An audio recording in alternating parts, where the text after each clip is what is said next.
Hello and welcome to the Vantage Performance podcast. I'm Phil Dobby, and today, what is the definition of the turnaround industry? There's been lots of attempts to put it into words, but times are changing, and perhaps now it's time to think again about what turnaround is all about. That's today on the Vantage Performance podcast. Well, if you Google turnaround, it comes out with this definition, which is an abrupt or unexpected change, especially one that results in a more favourable situation. It gives the example, it was a remarkable turnaround in his fortunes. But that's not quite right for the turnaround industry, which isn't always abrupt and isn't unexpected. So what is the definition? Well, Michael Fingland is with me, as usual, CEO and Executive Director of Vantage Performance, who wants to achieve out of this podcast, and hopefully from subsequent discussions as well, something that hasn't been achieved for as long as the turnaround industry has been around, and that is to come out with an adequate definition of exactly what the turnaround industry is. Yeah, that's right, Phil. And around the world, and Australia's no different, the turnaround industry has always grown out of the insolvency industry, which is normal. And there comes a point in time, once an industry's been going, 10, 15 years, that it starts to create its own space and the market understands what it is and what it's not. And turnaround, as we've said for many, many years, is not insolvency. The job of a turnaround practitioner is to ensure that that never becomes a reality. So, and one of the big prerequisites for an industry to really take off, and one of our biggest bugbears is that there was a very inconsistent definition in Australia about what is turnaround.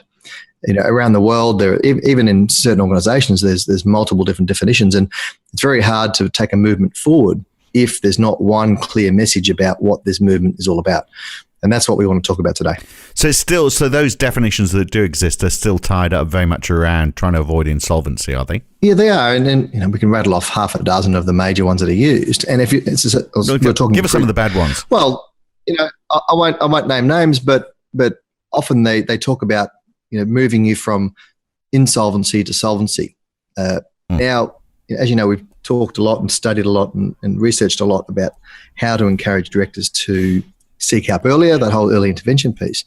And one of the key parts to that is using language that doesn't scare them. It doesn't feed the fear. Yeah. So that also, that sounds scary, but it also sounds like the job's not fully done at the end of it. It's like, well, we've got you from insolvency to a point where you're just about solvent, but you could all fall over again in a year's time.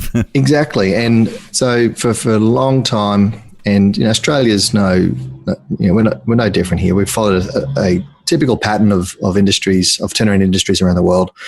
And, it's now at a point where it's starting to mature and we need to create that separation. And so we've got to, as an industry, AICD, the TMA, ARETA, Chartered, CPA, we've all got to, agree upon a central definition that encourages directors to seek help. It doesn't feed the fear, and is an accurate reflection of what a genuine turnaround is.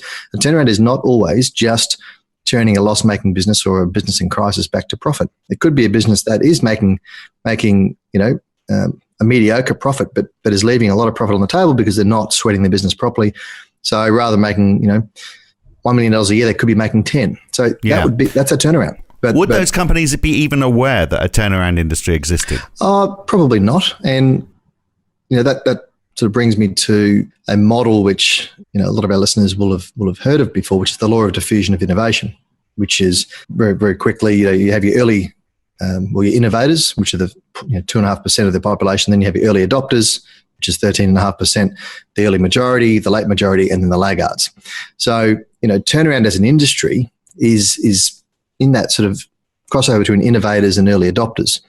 And it's not until you get to about 17%, which is basically at the end of that early adopters phase, until the industry sort of reaches that tipping point and then gets mass take-up of awareness, of understanding, of use. So we're at that point now. We're sort of halfway between the innovators, those firms, those individuals who jumped into this 10 years ago, like we did, and as I said, I think we're at the backstage of that early adopters phase. So we're at that really important crossover phase, which is it's called crossing the chasm. And getting a really clear, positive definition about turnaround is key to helping the industry really jump that gap and then getting mass take-up.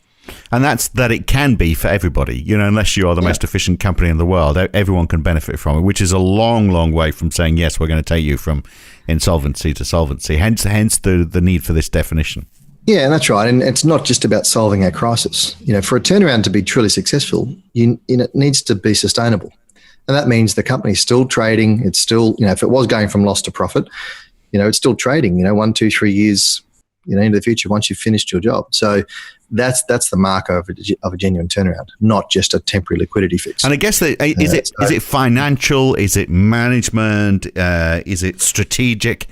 It's all of those things, of course. You've got to somehow incorporate all of that into it. You do. It's all of those factors. I mean, the financial markers are the easiest to see and measure.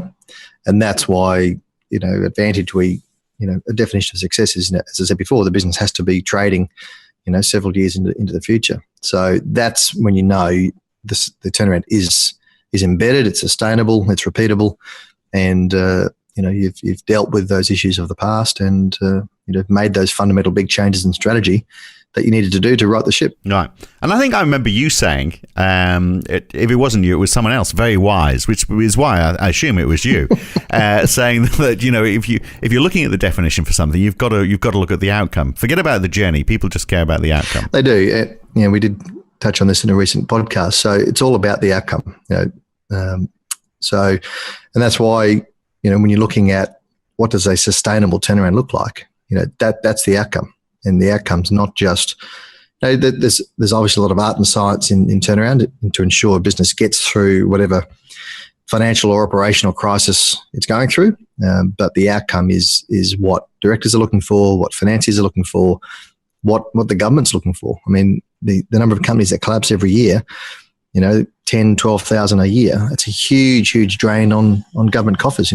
We've done our own study, and we've mentioned it before a few times, that the only a 30% improvement in the rate of business collapse would save the government $12 to $13 billion a year. That's every year.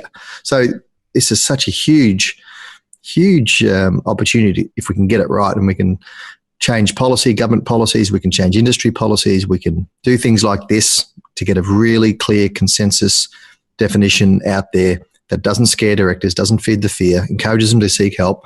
It ties into the safe harbour regime, which we've talked about, which has been live now for 6 to 8 months or so.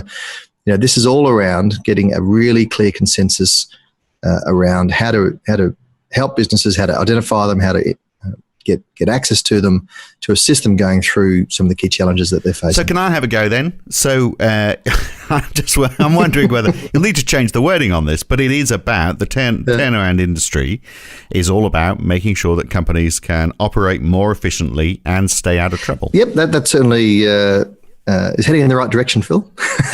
Not bad for your first go. Well, that's not good. Bad. I've only had 6 or 7 minutes to work on this, so that's not it's certainly bad. Covering off the key theme, and for us, I mean, as a firm, we've debated this definition, and we've looked at all the major industry bodies around the world. We've looked at the major restructuring and turnaround firms, our own internal debate about what we think is the right definition. We've looked at the Oxford Dictionary, the investor media. There's a whole bunch of, and that's the huge frustration. There's so many different definitions out there, and no one's taking a lead on this. So we thought, well, little old us, why don't we start the conversation and put the challenge out there? Can anyone come up with a better definition than the one we've come up with? And that is that, and the key marker here, as I said before, the definition has to inspire directors to seek help, which is what this is all about, not scare the pants off them, which is what a lot of the definitions do. So what's the best one you've got so far? How for all your internal discussions, what have you come up with? So our firm-wide consensus definition is that turnaround is the sustainable recovery of a business that has been underperforming. So you got the key message there of it's a sustainable recovery. Mm-hmm. i.e. it's not a quick fix. It's not just 6 months. And it's just been underperforming. It doesn't mean it's been loss-making. It could well have been loss-making, but every director of a business that's not doing well will admit that their business has been underperforming. Well, obviously yours is better than mine. I have to say that because you're the client in this relationship. But the businesses will look at that and go, "Well, my business isn't underperforming." You'll have the people who are going, "Well, in that case, it's not for me." And there will always be directors who think that they can solve their challenge themselves, and sometimes they can. But, it's not scary to admit that your business has been underperforming. Every CEO, if they're really objective, will have times in their career where their business has not been performing. So the two key things there are it's been underperforming and it's a sustainable recovery. And it doesn't mean that you're on death's door. Some turnarounds you are, and we've done plenty of those. But it's all about a sustainable recovery of a business that's been underperforming in our view. So everybody in the industry is going to benefit from a clear definition, because as you say, it's a burgeoning industry. There's so much more to gain, and there's so many more prospective clients out there. So how do we take this conversation forward then? What do you want people to do to follow on from this? Yeah, I think challenge us, come up with a better definition, and if someone comes up with a better definition, fantastic. We'll run with that. This is about, and we're going to be talking to all the industry bodies and really hammering home the concept that we need to come up with one clear definition that encourages directors to seek help earlier. That's what the whole industry is all about. That's what every financier, every government department, every banker, lawyer, accountant wants, is their client to seek help and not just to try and muddle through and hope that they get it right. So we've got to come up with a definition that talks to that end. And as I said, let's put the challenge out there. If someone can come up with a better definition, fantastic. Turnaround is the sustainable recovery of a business that has been underperforming. Can you do better than that? By the way, you got your team working on this. Did you take them out into the woods? I know you like to go out into the woods and brainstorm. We may have had an external brainstorming session in the woods. All right, okay. It could have been at a pub. Maybe. Yeah. We switch between the two of them. Okay, I'll be joining you for every other one in that case. So can you do better than? Guess which one? Can you do better than that? Get in touch with Michael and the team if you think you have a better definition. But yeah, very important that we get it right, given there's so much potential in the industry. Great to talk as always, Michael. Cheers, Phil. And that was a bit of fun, wasn't it? And a chance for us to get some listener feedback as well. So do get in touch and let us know what you think. And that is the Vantage Performance Podcast with Michael Fingland from Vantage Performance. And I'm Phil Dobbie. We'll catch you again very soon. Thanks for listening.